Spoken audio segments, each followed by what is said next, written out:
네, 자, 이번 시간 77회 마무리 짓도록 하겠습니다. 자, 3번하고 5번. 부가가치세 신고서의 1번입니다.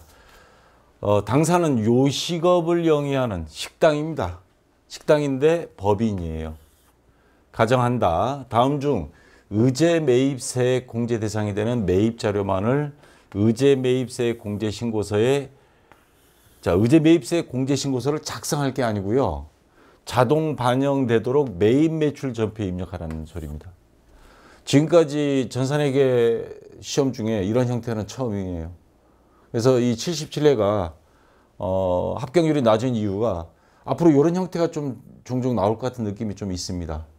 그리고 난이도가 알고 나면 그렇게 어려운 건 없어요. 매입 매출 전표에 입력해서 그게 의제 매입세 공제 신고서로 연결되도록 하는 거. 실무에서는 다 이렇게 합니다.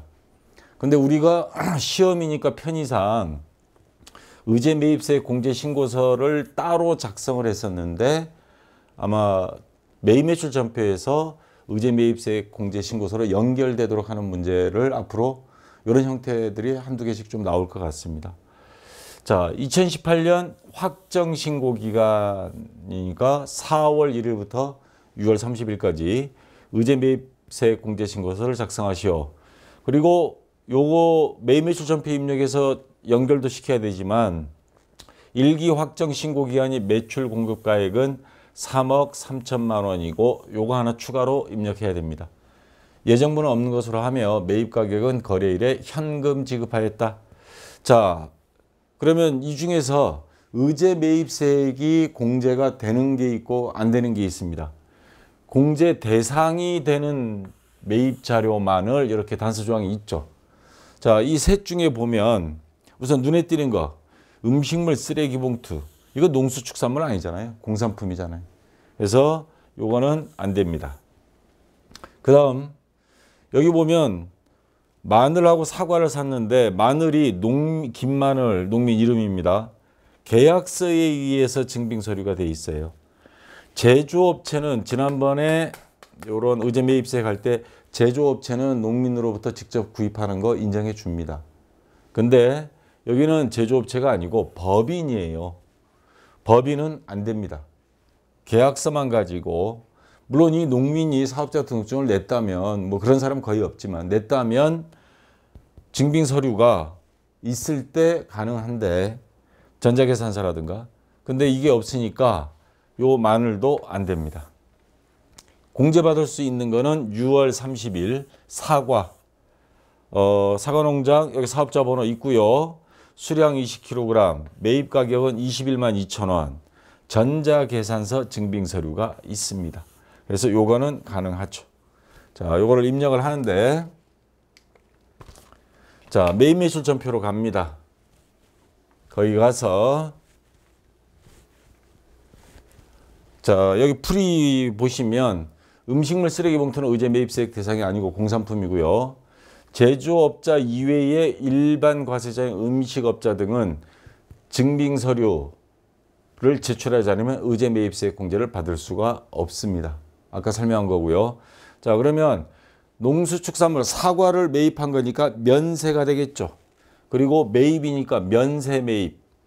자, 여기 유형에 가서 53번입니다. 면세 매입. 자, 이걸 선택해 주시고요. 품목에 가서는 아까 사과를 사왔죠. 수량 20kg.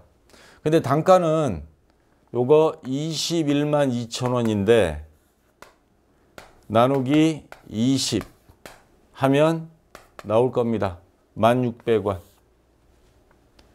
자, 그래서 엔터 치면 공급가액 자동으로 만들어지고요. 면세니까 부가세는 당연히 없죠. 자, 그 다음에 거래처 F2로 검색하면 사과 농장이 나올 겁니다. 그럼 사업자 등록번호 자동으로 뜨고요. 전자계산서를 아까 받았다 그랬죠. 면세, 전자계산서, 세금이라는 글자가 없습니다. 그냥 면세가 맞죠. 그래도 전자는 들어갔으니까 분계는 혼합하고요. 자, 그러면 차변에 원재료가 자동으로 생깁니다. 어쨌거나 원재료는 계정 과목이 여기서 맞아요. 식당이니까 사과가. 그래서 요거는 자동으로 다 만들어져 있고 21만 2천 원까지. 그 다음에 대변에 현금으로 결제했다 그랬습니다. 그러면 현금 101번 해서 21만 2천 원 해서 매입 매출 전표 입력은 이렇게 입력하면 됩니다. 근데 여러분들 좀 예리하게 보신 분들이 궁금증 하나 가질 게 있을 거예요. 요게 지금 교재는 아직 안 들어가 있지만 이 77의 정답을 세무사에서 다운받아서 보신 분들 중에 여기에는 보니까 부가세 대급금이 들어가 있어요 라고 나와 있습니다. 거기 풀이해 보면. 그거 뜰린 거 아니에요. 왜냐하면 지금 현재 입력은 이렇게 있는데 이게 의제매입세 공제신고서로 연결을 시키면 의제매입세액이라는 게 뭐예요? 원래 면세인데 국내산 농수축산물을 좀 소비를 활성화하기 위해서 매입세액을 공제해 주겠다는 겁니다. 그래서 의제매입세액 신고서까지 연결이 돼서 처리가 끝나면 부가세 대급금이 여기 생겨요. 그러니까 요 21만 2천 원을 부가세하고 분리가 돼서 자기가 알아서 자동적으로 부가세 대급금이 만들어집니다. 그래서 이 대급금은 나중에 환급받을 겁니다. 아니면 부가세에 감면을 받든가. 자, 그래서 정답지에 지금 표시되어 있는 거는 그 결과값을 나타낸 거고 요거를 생각해 버린 겁니다. 먼저 이렇게 하시고요. 자, 이렇게 한 다음에 그러면 이거를 의제매입세 공제신고서로 어떻게 연결을 하느냐 하는 게 이제 요 문제의 핵심인데 맨 위에 보면 F11 간편 집계에서 이렇게 역삼각형 화살표가 있을 겁니다. 그거를 클릭하시고 제가 캡처를 받으려고 그래도 캡처 프로그램 가동하면 이게 사라져버리는 통에 이거 클릭하면 밑으로 쭉 생깁니다. 그 중에 의제매입이라는 글자 있는 거를 찾아서 클릭하시기 바랍니다. 자, 다시 한번 설명합니다. 맨 위에 아까 매입 매출 전표 입력 그 메뉴에서예요. 다른 화면 안 가고 거기서 맨 위에 보면 F11 간편 집계 여기 세모 표시되어 있는 거 클릭하면 메뉴가 쫙 뜰 겁니다. 그 중에서 의제매입 선택하면 이런 메뉴가 나타나요. 그래서 의제매입세액 또는 재활용 세액 계산해서 이렇게 쭉 있는데 자 여기 보면 1번 의제매입, 2번 재활용, 3번 구리 스크랩 등 뭐 이렇게 돼 있는데 우리는 의제매입세액 공제서 반영하라 그랬으니까 1번을 선택합니다. 여기 이 자리에 1번. 그리고 그러면 여기 의제매입세액 여기 뜨고요. 여기 있는 거 자동적으로 다 만들어진 겁니다. 제가 입력한 거 하나도 없습니다. 공제세율은 어떻게 해? 뭐 104분의 4부터 시작해서 108분의 8, 106분의 6, 심지어 요즘 109분의 9도 있죠. 이거는 지금 이 사업자 등록증의 이 회사가 법인으로 등록되어 있기 때문에 음식점인 경우에 법인은 106분의 6 자동으로 만들어진 겁니다. 연결 다 되어 있습니다. 따로 손대지 않아도 됩니다. 자, 이 상태에서 확인 누르면 의제매입세액 공제신고서로 연결 끝나는 겁니다. 그렇게 어렵진 않아요. 어디 가서 뭐를 누를 건지 그것만 찾으면 됩니다. 그리고 나서 다시 매입 매출 자 끝났어요. 아까 그렇게 하고 나서 매입 매출 전표 입력을 봤더니 변화가 두 가지가 있습니다. 하나, 여기 보면 의제라는 게 하나 생겨요.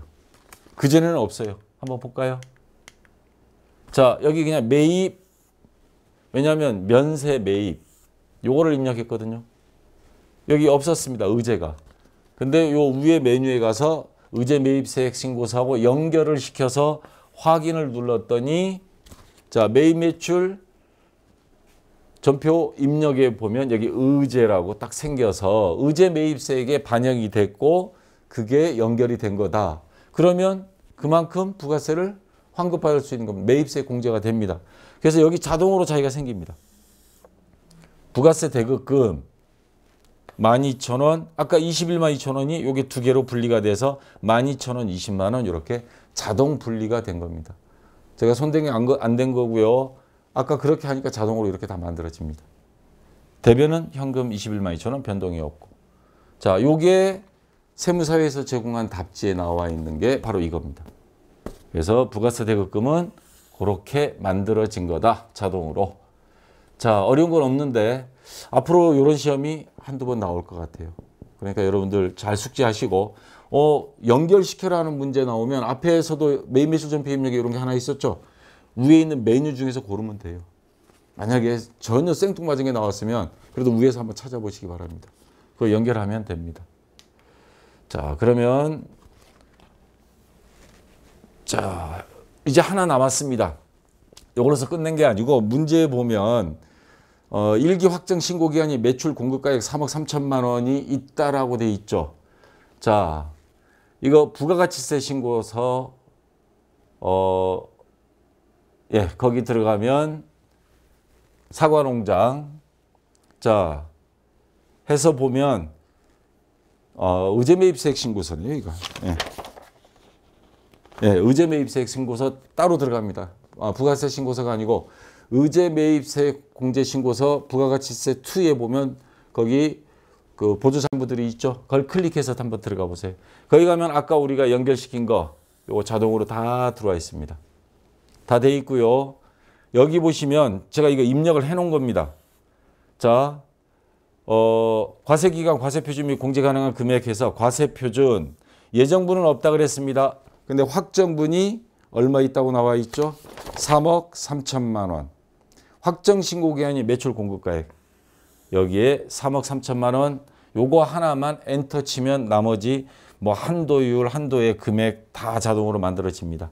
그래서 여기 최종 공제할 세액 12,000원. 아까 부가세 대급금 만들어진 거 있죠? 12,000원. 이렇게 다 연결이 된 겁니다. 자, 요것만 입력을 해주면 된다. 요거 안 하면 일정 감점 아마 될 거예요. 자, 이렇게 해서 요거 3점짜리 의제매입세액 공제신고서하고 연결하는 거 됐고요. 자, 이거 화면 확대한 겁니다. 요거는 글자가 작을 것 같아서 자, 여기 와서 과세표준 예정은 없다 그랬고 확정해.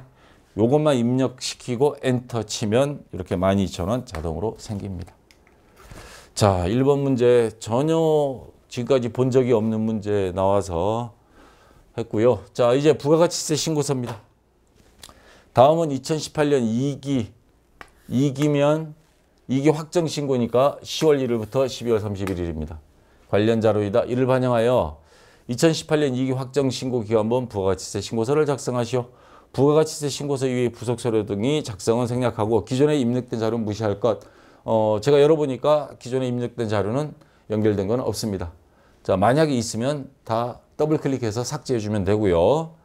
자, 매출 자료가 여기 쭉 있고요. 그 다음 매입 자료 있고 그 다음 기타 사항 이렇게 쭉 있습니다. 하나씩 입력 한번 해보겠습니다. 우선 매출 자료부터. 자, 1번 세금계산서 과세 매출액 9억 8천만 원의 부가세 별도입니다. 그러면 과세표준 및 매출세 과세에 가서 세금계산서 발급분 1번 자리 요 동그라미 1번이 여기 1번입니다.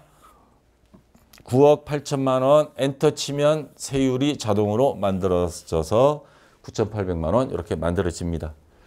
자, 그 다음에 전자세금계산서 발급분이 9억 7천, 종이세금계산서 발급분이 1,000만 원. 자, 지금 이 회사는 법인입니다. 법인은 종이세금계산서 발급을 원천적으로 못하게 돼 있습니다. 근데 일단 종이세금계산서 발급을 했을 경우에 신고는 합니다. 세금 내겠다고 신고하는데 그거 뭐 국세청에서 거절을 할 이유는 없죠. 그러면 요거에 대해서 이따 뒤에 가면 제일 뒤에 가산세를 물립니다. 자, 1%를 물리게 돼 있습니다. 1%. 자, 종이세금계산서 발행하면 자, 1% 가산세 물린다는 거. 요건 뒤에 가서 할 거고요. 그 다음에 이번에는 2번 신용카드 과세 매출액 2억 2천만 원 부가세세 포함입니다. 그러면 2억이 아니라 2,200만 원. 그럼 2천만 원이죠. 신용카드는 여기 3번 자리에 가서 자, 여기 있고요. 그 다음에 요거 그러니까 2천만 원입니다. 2천만 원에 부가세 200만 원이고요. 자, 여기 신용카드 그리고 현금 영수증 발행분 자, 두 개를 한꺼번에 입력하는 칸입니다. 그래서 여기 보니까 현금 영수증 발급분 해서 있습니다. 자, 그래서 현금 과세 매출액 1억 1,550만 원 부가세 포함인데 이 중에서 현금 영수증 발급분 1억 1,000만 원, 현금 영수증 미발급분 55만 원입니다. 자, 그러면 부가가치세 포함이라 그랬으니까 얘는 1,000만 원에 100만 원이라는 소리죠. 플러스 부가세 100만 원. 그러면 요 칸에 입력해야 될 금액이 여기에서 아까 요 2천만 원과 부가세 뺀 거, 요것도 부가세 뺀 거 1,000만 원 두 개를 더하면 자, 요 자리에 3천만 원을 입력을 합니다. 자, 그 다음 엔터 치면 300만 원 자동으로 생기고요. 자, 그 다음 자, 기타 현금 영수증 미발급분이 50만 원. 이것도 마찬가지 부가세 포함이니까 50만 원에 부가세 5만 원이라는 소리죠. 그러면 부가세를 뺀 50만 원을 기타 정규 영수증 외 매출분 현금 영수증도 발행 안 했고 그랬으니까 이 자리에 50만 원 엔터 치면 5만 원 부가세 자동으로 만들어집니다. 자, 그러면 요거는 다 해결이 됐고요. 이 중에서 요 가산세는 뒤에 가서 할 겁니다. 현금 영수증 미발급했을 때 의무 업종이 아닌 경우에는 가산세는 안 물립니다. 문제에 단서 조항이 있어요. 그것도 뒤에 가서 한꺼번에 설명하겠습니다.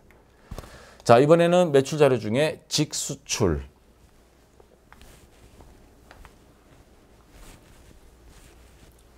자, 직수출은 여기 4번 영세의 기타에 입력하게 돼 있죠. 영세 매출은 여기 5번 자리 입력하고 요거는 6번 자리. 자, 요 4번 문제 5천만 원 그대로 가지고 와서 엔터 치면 이거는 아무것도 안 나타나죠. 왜? 0%니까. 수출은. 그 다음에 부가가치세법상 대손세액공제 요건을 충족하는 대손금액 4,400만 원 부가가치세 포함이라 그랬습니다. 그러면 4천만 원에 부가세 400만 원이었는데 요거를 대손세액공제 요건을 받았다. 부도가 났다 이 말입니다. 그러면 요거를 세금 냈던 거는 돌려받을 수 있습니다. 그러면 지금 이게 매출액이니까 매출액에서 마이너스 시켜버리면 돌려받은 효과가 그대로 나타나죠. 그래서 대손세액 가감이라고 여기 보면 8번 자리에 요 5번을 입력할 겁니다. 그래서 돌려받을 거니까 세액만 돌려받을 겁니다. 여기에 입력할 게 아니고 세액 자리에 쭉 내려와서 돌려받을 거니까 마이너스 400만 원. 여기에 가서 가감이라 그랬죠. 더하거나 빼거나 돌려받을 거니까 마이너스 400만 원 해서 입력해 주면 되겠습니다. 자, 5번은 그렇게 하면 되고요. 이번에는 매입 자료입니다.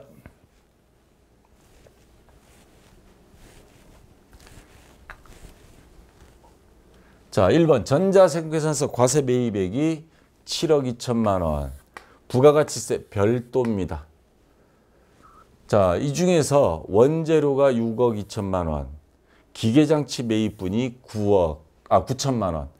그래서 자, 두 개 합치면 7억 1천만 원. 아, 여기 또 있네요. 1천만 원이 어디 갔나 했더니 접대 목적으로 매입한 게 1천만 원입니다. 그러면 우선 요 기계장치는 고정자산 취득이니까 요거는 별도로 기록해야 됩니다. 그래서 자, 세금계산서로 매입한 거. 그러면 일반 매입 자리 여기 10번 자리 가서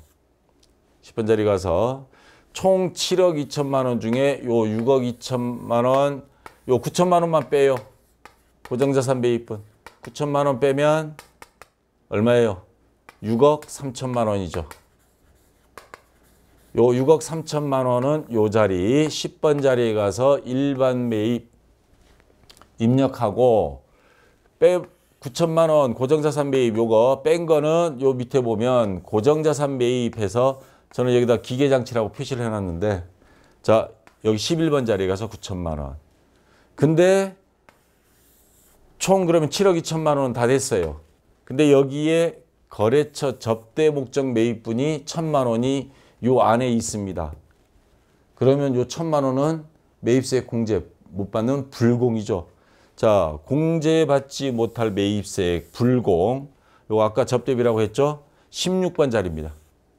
여기에 가서 1,000만 원을 입력해 주면 얘는 이 금액에서 1,000만 원 빼서 계산을 해 줍니다.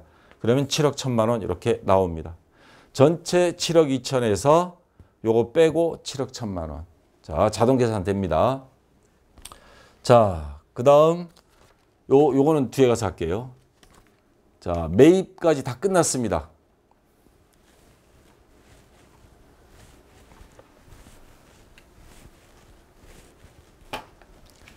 자, 그 다음에 아까 요 공제받지 못할 매입세액 1,000만 원은 요 자리에서 입력하면 입력이 안 될 겁니다.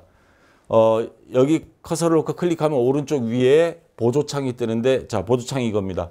16 공제받지 못할 매입세액에서 49번 자리에 공제받지 못할 매입세액, 여기에 가서 1,000만 원을 입력하면 여기 자동으로 반영이 됩니다. 자, 여기서 입력 안 되는 거 보조창에서 입력해야 된다는 거. 다른 것도 마찬가지입니다. 가산세액도 마찬가지고 딱 눌렀는데 입력이 안 된다 그러면 보조창으로 가서 입력해야 된다. 이렇게 생각하면 다 됩니다. 자, 여기까지 됐고요. 그 다음에 아까 문제 중에 미환급된 세액 요거 있었죠? 300만 원. 2기 예정신고 시에 환급받지 못한 게 있어요. 아마 2기에서 매출세액보다 매입세액이 많았던 것 같습니다. 그래서 요거는 어디에 가서 입력을 하냐면 쭉 내려오다 보면 21번 자리. 여기 보면 예정신고 미환급세액. 요 글자 요것만 찾으러 다녀요. 다니다 보면 21번 자리에 있습니다. 거기 가서 요 300만 원을 입력을 해줘요. 그러면 이번에 매출세액, 매입세액 서로가 빼고 그리고 내야 될 게 있다 그러면 얘까지도 감면이 될 겁니다. 빼고 아예 환급 안 받을 테니까 낼 거 줄여주세요. 이렇게 되는 거죠. 자, 요거까지 이렇게 자리를 찾아서 들어가면 되고요. 자, 이제 기타입니다. 가산세를 생각해야 되는데, 자, 현금영수증 발행 안 하면 원래 그것도 가산세 내는데 문제에 나와 있습니다. 현금영수증 의무 발급 업종이 아닌 단서 조항을 달아놨어요. 그러면 현금영수증은 가산세 계산하지 말아라. 이렇게 문제 주어졌고요. 그러면 자, 요거까지 하고 가산세 해야 되겠네. 당사는 홈택스로 직접 전자신고하여 전자신고세액공제를 적용받기로 함. 저도 집에서 종합소득세 같은 거 홈택스로 신고하는데, 자, 요거 얼마 안 돼요. 딸랑 10,000원이에요. 자, 어디 있냐면 전자신고세액공제에서 53번 자리에 요 2번을 여기다가 입력을 할 겁니다. 자, 오른쪽에 세액 자리에 가서 10,000원만 입력해 주면 되겠습니다. 그럼 입력할 건 다 했고요. 이제 가산세입니다. 종이세금계산서 발급한 거.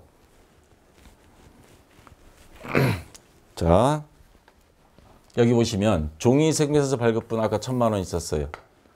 그러면 요거에 대해서 1%를 납부를 해야 됩니다. 가산세 곱하기 1%니까 소수로 0.01이죠. 자, 그러면 얼마야? 10만 원인데 문제는 이거를 어느 칸에다 입력해야 될지를 찾아야 돼요. 자, 이 세금계산서 가산세 명세 25번 가산세 명세 왼쪽에 보면 가산세 클릭하면 오른쪽에 보조창입니다. 지금 보조창 가서 이 세금계산서라는 건 앞에 전자라는 게 글자가 있다고 생각해야 됩니다. 전자세금계산서를 원칙으로 하고 있어요. 근데 전자세금계산서 의무 발급해야 되는 법인인데, 자, 종이세금계산서 발급이라는 단어가 없습니다. 그러면 자, 요거는 해당 없어요. 이거는 세금계산서 수치를 늦게 받은 걸 말하는 거고, 발급에 대한 건 지연 발급 하나 있고 미발급 하나 있습니다. 그럼 세금계산서에 대한 건 요거 3개뿐이니까 어쨌거나 요 둘 중에 하나 입력해야 됩니다. 근데 마침 보니까 여기 100분의 1 돼 있어요. 그냥 요 자리 60번 자리에 가서 1,000만 원 입력해서 엔터 치면 10만 원 나와요. 요게 제일 간단한 방법이고요. 그 다음에 여러분 그 세무사에서 복수정답 해놨습니다. 미발급에 가서 입력해도 맞는 걸로 하겠음 이렇게 돼 있습니다. 단 여기 가서 1,000만 원 입력하면 근데 여기는 100분의 2로 돼 있어요. 그럼 20만 원 나와버립니다. 이러면 이건 틀려요. 1%니까 이걸 수기로 20만 원 나온 걸 10만 원으로 수정해 줘야 됩니다. 그러면 이것도 맞는 걸로 하겠다라고 정답지에는 돼 있습니다.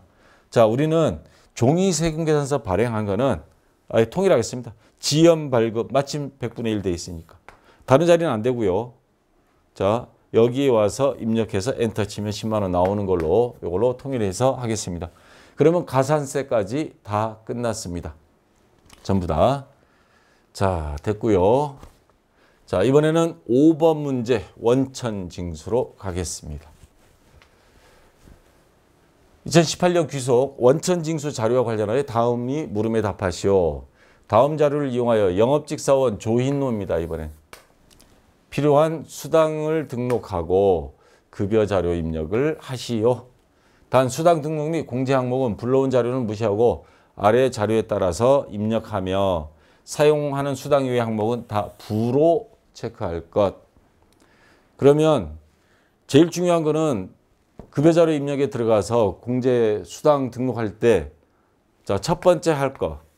과세, 비과세 구분을 먼저 하십시오. 그래서 자, 과세 항목만 동그라미를 치세요. 그러면 여러분들 요 다음 화면에 나오겠지만 이건 공제 내역이고 여기 보면 이 설명을 한번 쭉 보세요. 급여는 매달 말일로 입력하면 되고요. 자, 회사는 구내식당을 운영하지 않고 별도의 식사 제공하지 않는다. 근데 거기 보면 식대가 얼마 나가죠? 요 5번 문제 보면 식대가 12만 원입니다. 그럼 10만 원은 비과세입니다. 자, 소득세 납부하지 않아도 돼요. 그거 과세 비과세 중에 비과세 하나 나왔습니다. 식대. 그 다음 또 비과세 뭐가 있는가 봅시다. 조인호 씨는 전산세무 2급 국가공인 자격증을 보유하고 있어 자격수당을 받고 있다. 자격수당은 과세 비과세 대상 아닙니다. 비과세가 될 거는 식대, 그 다음에 생산직 사원들의 야간 근로수당, 그 다음에 육아수당 이런 것들이 들어갑니다. 그 다음에 자가운전 보조금 조건이 됐을 때. 자, 근데 조인호 씨는 배우자 명의 차량을 업무용으로 사용하고 실제 여비를 받는 대신 자가운전 보조금을 지급받고 있다. 자가운전 보조금이 보니까 15만 원이에요. 근데 여기서 배우자 명의입니다. 자, 원래 자가운전 보조금 받으려면 본인 명의 또는 본인 명의 또는 배우자와 공동 명의 둘 중에 하나라 해야 됩니다. 배우자와 공동 명의. 근데 배우자 명의예요. 그러면 이거는 자가운전 보조금 뭐 회사에서 주는 거니까 받죠. 근데 비과세가 안 됩니다. 요거는 과세입니다.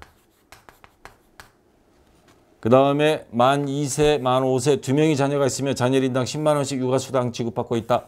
요거 비과세 되는데 단 한 명이든 두 명이든 세 명이든 10만 원 한도입니다. 그러면 육아수당 10만 원까지 됩니다. 금액은 다 입력해야 됩니다.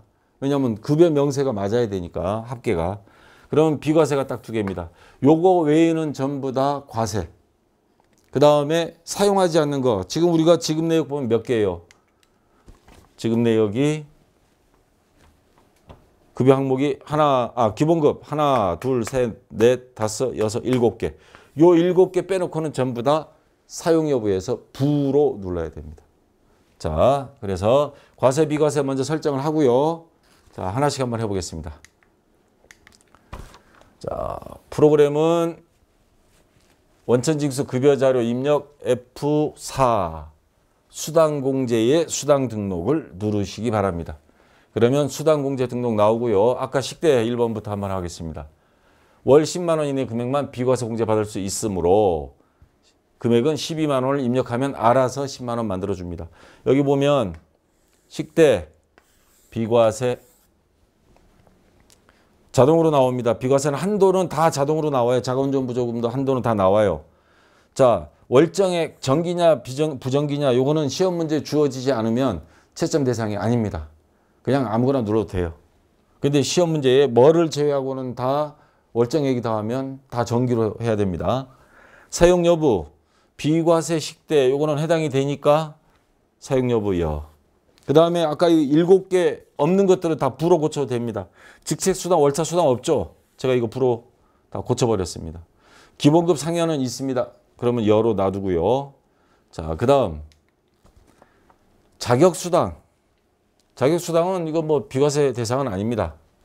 그래서 과세 없으면 추가로 입력해줘요. 자격수당. 자, 엔터 치면 요 급여는 자동으로 만들어집니다. 과세는 엔터 치면 급여가 자동으로 만들어지고요. 비과세는 아까 여기 보면 야간근로수당, 그 다음에 유형에 가서 야간근로수당을 한 번 더 입력해야 됩니다.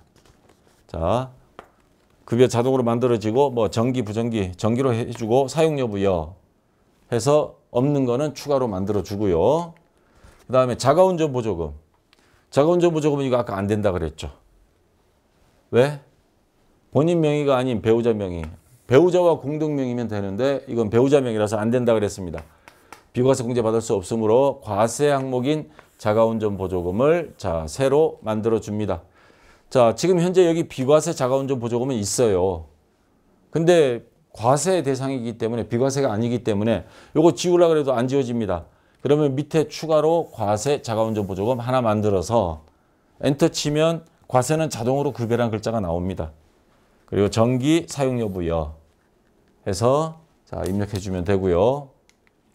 육아수당은 아까 비과세라고 그랬죠. 자, 있으면 그대로 사용 여부만 여로 고쳐주면 되고 없으면 비과세 선택하고 육아수당 그리고 유형에 가서 급여란 글자 안 나타납니다. 육아수당 또 한 번 입력해 줘야 돼요. 비과세만 그렇습니다. 2번 입력입니다. 요거는 한도는 자동으로 뜹니다. 그리고 정기 여 사용 여부 자 이렇게 해주면 되고요.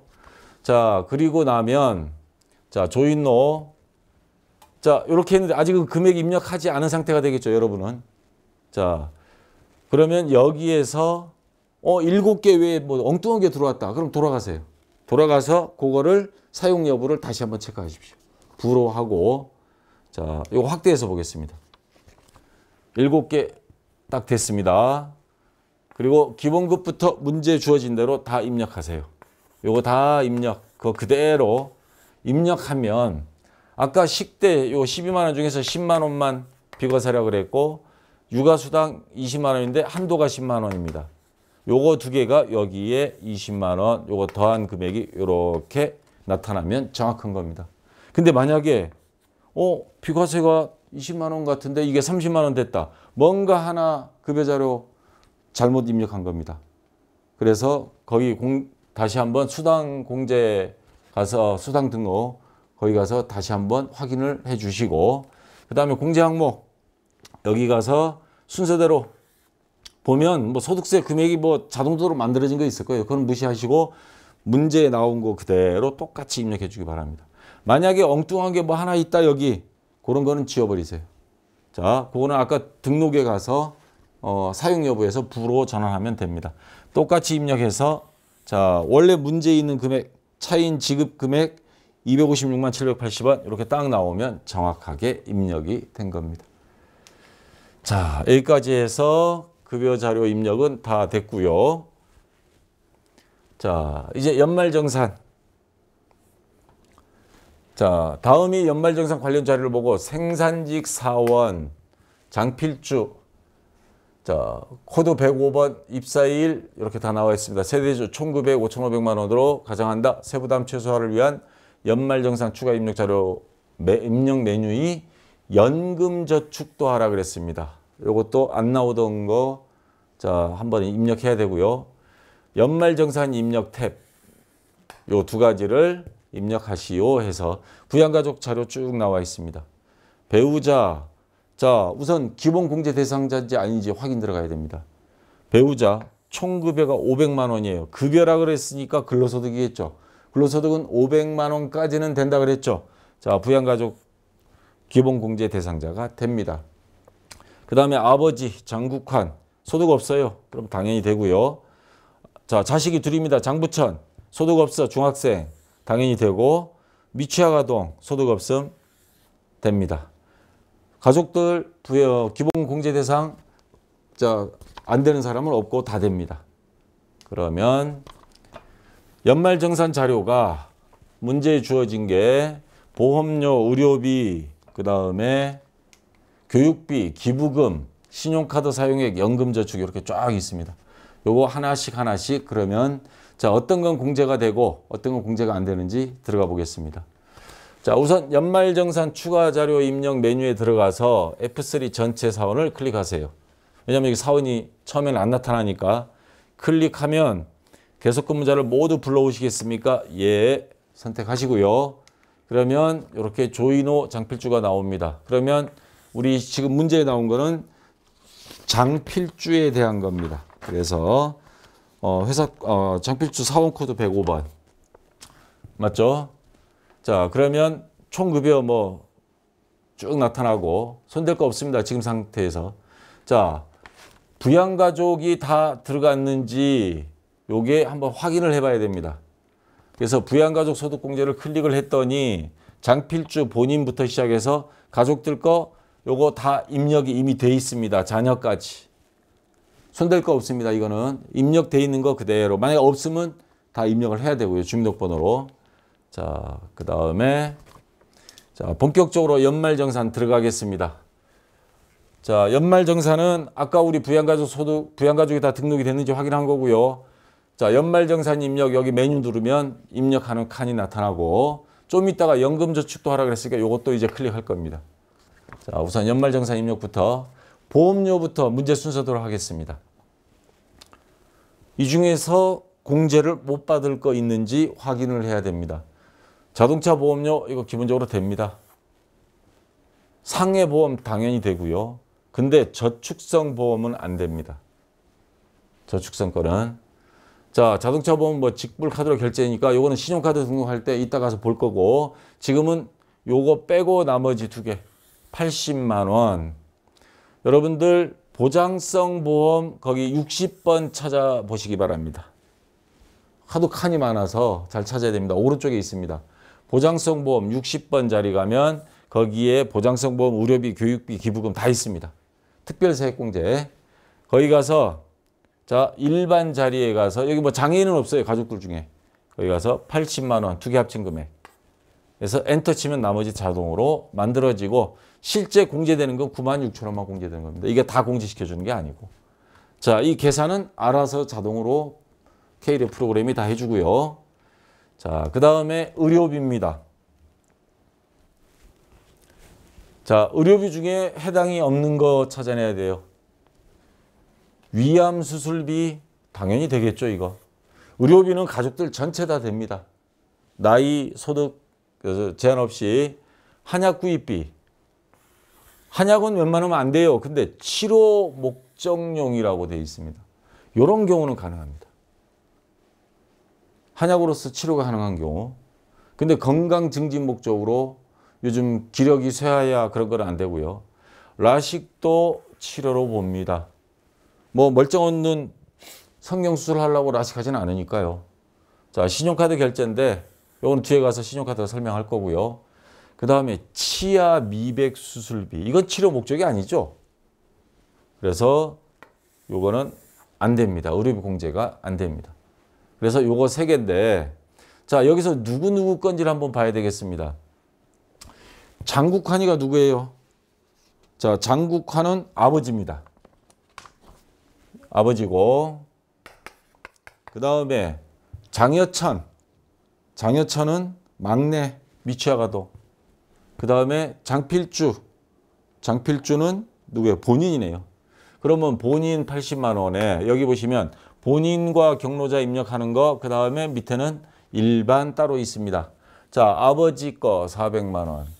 그 다음에 본인 장필주 거 80만 원 더해서 480만 원을 요 지출액 자리에 입력을 해주고요. 그 다음에 막내 장여천이 50만 원 여기 일반 자리 가서 50만 원 입력해 주면 되겠습니다.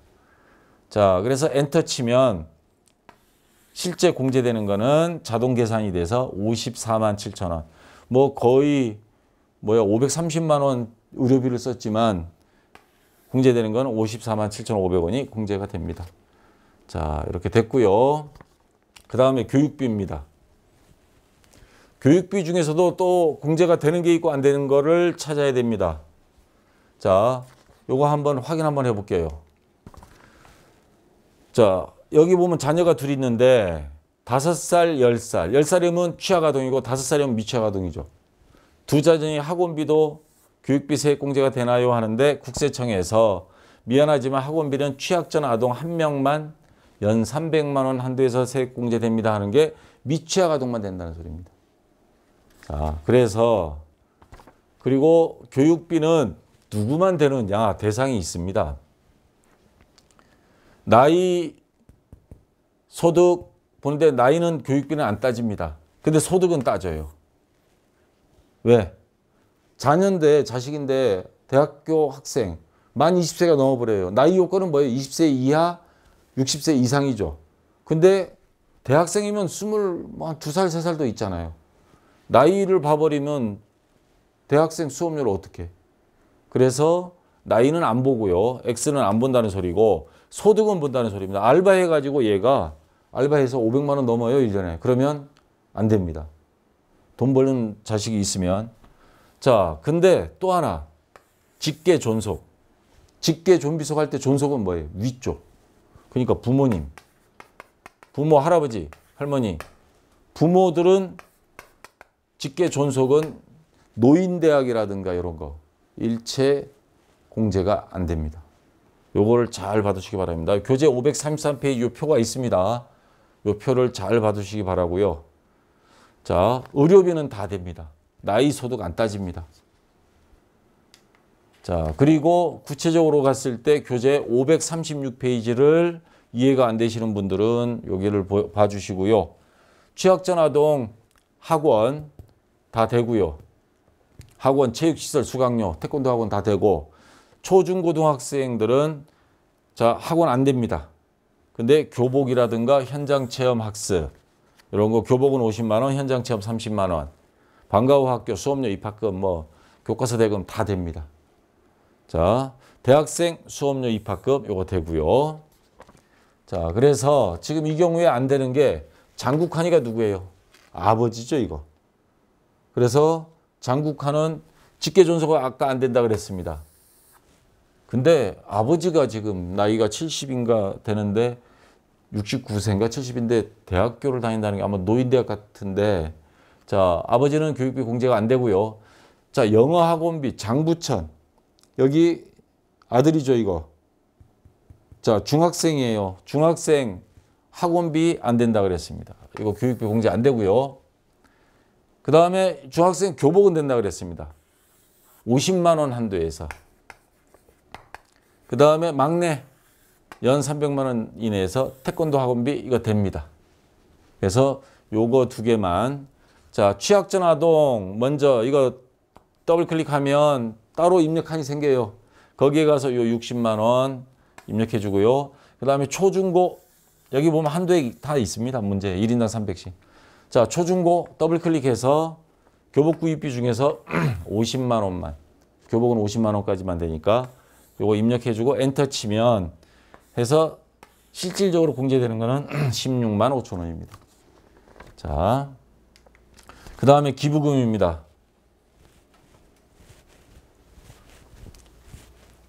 자, 기부금 우선 사찰, 종교단체 기부금을 말하는 거죠. 20만 원. 정치자금 기부금. 근데 누구 거냐? 장필주 거. 장필주는 본인이죠. 본인 거는 기부금은 어떤 기부금이든 다 돼요. 그러니까 요거 해당이 되고요. 그래서 정치자금 기부금에서 10만 원 이하 하나 기록하고 10만 원 초과분은 별도로 기록하게 돼 있습니다. 그래서 요 25만 원을 나눠서 여기에 10만 원, 그 밑에 15만 원. 이렇게 입력해 주면 되고요. 장국환은 아버지입니다. 가족들 거 종교 단체 기부금 다 됩니다. 그래서 요 밑으로 쭉 내려오다 보면 종교단체 당의 기부금이라고 있습니다. 요 자리 가서 20만 원 요거 절간에 기부한 거 입력해 주면 되겠습니다. 그러면 요 99,909원에 22,500원, 3만 원 이렇게 해서 자, 기부금 공제를 받을 수 있습니다. 자, 이제 신용카드인데요. 여기서 고려해야 될 게 있습니다. 신용카드는 공제가 되는 게 있고 안 되는 게 있습니다. 뭐냐면 자, 여기 보시기 바랍니다. 중복공제 되고 안 되고 이걸 좀 따져야 돼요. 그래서 교재 529페이지에 이 그림과 함께 자 나와 있습니다. 제가 표로 만든 거 보여드리겠습니다. 529페이지에 보면 의료비 세액공제와 신용카드 공제 둘 다 가능합니다. 그래서 병원 가면 반드시 신용카드 쓰세요. 체크카드든 신용카드든. 왜? 의료비 공제도 되고 신용카드 공제도 됩니다. 자, 그 다음 취약전 아동 교육비 있죠. 교육비 세액공제 되고요. 신용카드 공제도 돼요. 그러니까 여러분들 우리 카페에 여성 회원분들이 많으신데 결혼하신 분들 아니면 집에 가서 부모님한테 미취학 아동 학원비 학원에 가서 결제할 때 현금 절대 갖다 주시면 안 되고 통장 입금도 안 되고 신용카드로만 하십시오. 그러면 신용카드 공제도 되고요. 교육비도 공제가 됩니다. 자, 요 빨간 라인으로 한 것 중에 근데 취약한 아동 거는 안 됩니다. 신용카드 공제는 돼요. 자, 중학교 아들 아까 학원비를 냈다. 교육비 공제는 안 되는데 신용카드 공제는 됩니다. 자, 양쪽 다 되는 건 아니고요. 그 다음에 교복 구입했는데 요거는 됩니다. 신용카드와 교육비. 그러니까 뭐 알아서들 다 하시겠지만 교복 사러 갈 때 반드시 신용카드로 결제하라는 거. 자, 그 다음에 신용카드로 기부금을 냈어요. 기부금은 가능한데 신용카드는 안 됩니다. 그러면 아까 기부금 중에 혹시 신용카드 쓴 거 있으면 그거는 빼야 됩니다. 자, 그래서 문제로 가서 보면